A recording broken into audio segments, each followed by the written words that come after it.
Hello and welcome to a brand new series, India Through Judgments. This is a series where we'll talk about those historic judgments जिसने आजाद भारत को बदल कर रख दिया। संविधान को बने अभी सिर्फ 18 ही महीने हुए थे, लेकिन इन 18 महीनों में सुप्रीम कोर्ट के पास एक बहुत कॉम्प्लिकेटेड केस आ पहुंचा। Freedom of press, independence of media. In a democracy media is said to be as the fourth pillar. लेकिन ये प्रोविजन लिखा कहां है कॉन्स्टिट्यूशन में? कॉन्स्टिट्यूशन में इस पावर का जिक्र कहां पर है? ये सवाल लेकर रोमेश थापर पहुंचे सुप्रीम कोर्ट। केस ये था कि रोमेश थापर एक जर्नलिस्ट थे जो कि कम्युनिस्ट आइडियोलॉजी के थे, and at that point of time our prime minister was Jawaharlal Nehru. Jawaharlal Nehru की फॉरेन पॉलिसी एक नेहरूवियन फॉरेन पॉलिसी थी जो पूरी दुनिया में फेमस हो रही थी। उस टाइम पूरी दुनिया में बहुत कम लोग थे जो पंडित नेहरू से बेटर फॉरेन पॉलिसी समझते थे। रोमेश थापर एक अखबार चलाते थे क्रॉसरोड्स नाम का, और उस क्रॉसरोड अखबार में उन्होंने जवाहरलाल नेहरू की फॉरेन पॉलिसी को क्रिटिसाइज करना शुरू कर दिया।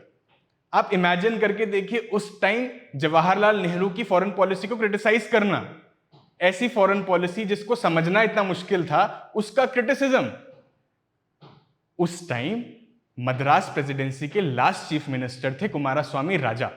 कुमारास्वामी राजा ने Madras maintenance of public order act 1949 का यूज करते हुए क्रॉसरोड्स को बैन कर दिया मद्रास में। उन्होंने उसकी डिस्ट्रीब्यूशन को ही बैन कर दिया। रोमेश थापर अपने आर्टिकल 32 का यूज करते हुए सुप्रीम कोर्ट चले गए। Article 32 of the constitution gave him the power to approach Supreme Court if his fundamental rights were violated. अब कोर्ट के पास 3 लीगल इश्यूज आए।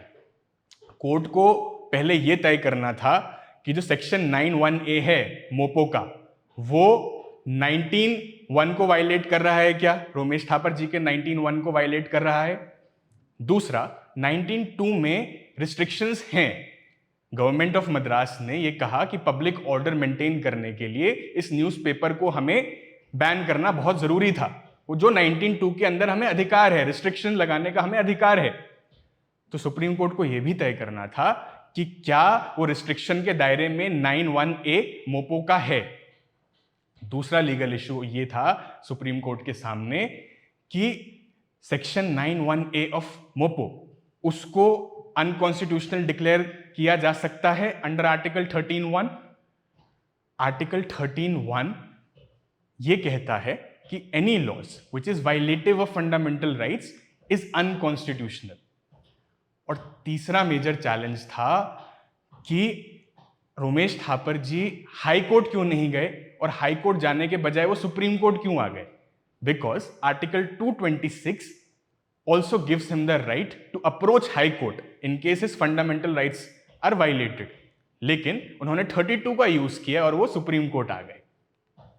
जब वर्डिक्ट आया तो सुप्रीम कोर्ट ने सबसे पहले अपहेल्ड किया freedom of speech and expression, और उसमें यह कहा कि रोमेश थापर का एज अ जर्नलिस्ट पूरा अधिकार है कि उनका न्यूज़पेपर जाए, सर्कुलेट हो। वो जर्नलिस्टिक फ्रीडम है उनकी।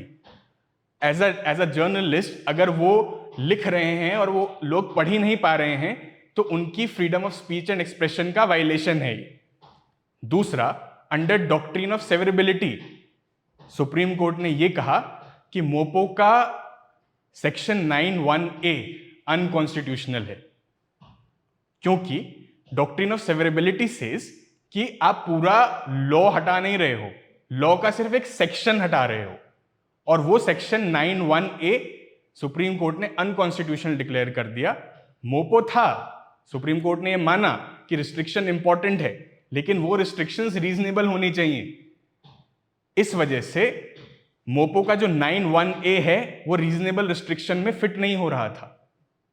और लास्टली सुप्रीम कोर्ट ने यह कहा कि Romesh Thapar was well within his right to approach Supreme Court, क्योंकि कॉन्स्टिट्यूशन ने उन्हें कहा है कि अगर आपकी फंडामेंटल राइट्स वायलेट होती है तो आप सुप्रीम कोर्ट आ सकते हैं, बिना हाई कोर्ट का रास्ता देखे बगैर भी आ सकते हैं। ये कोई मैंडेटरी नहीं है कि आपको पहले हाई कोर्ट ही जाना है, आपको जो सही लगे आप कर सकते हैं। अगले एपिसोड में मैं आपसे फिर से मिलूंगा एक नए जजमेंट के साथ, जिसने आजादी के बाद के भारत को देखने का नजरिया बदल दिया।